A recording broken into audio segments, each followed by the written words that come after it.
Hi, I'm Jeanette Saltis with Atlanta Divorce Law Group, and I'm here to tell you about the Divorce Settlement Agreement. The Settlement Agreement is a very comprehensive document that includes all of the terms of your agreement. If you're going through divorce and you don't have children, then it's a much more simple document as far as you are just addressing division of assets, division of debt, potentially some alimony. If you have children, it's a more complicated document in the sense that in addition to the assets and debt, you also address custody, visitation, and child support. These are in different documents. There's a parenting plan that's part of the settlement agreement. The parenting plan outlines who has legal custody, meaning who has decision making regarding the kids.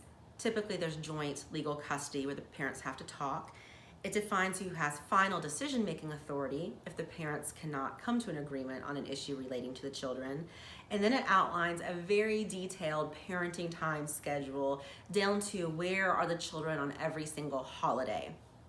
That's the parenting plan. Then there's a child support addendum. The child support addendum has the income of both parties and specific information on the child support amount that's to be paid, what day of the month it's to be paid on, also who's to cover health insurance for the children, and how uncovered medical expenses are to be shared between the parties.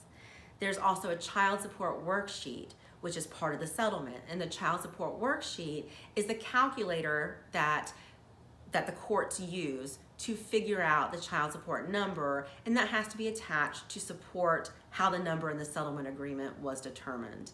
So that's a settlement agreement.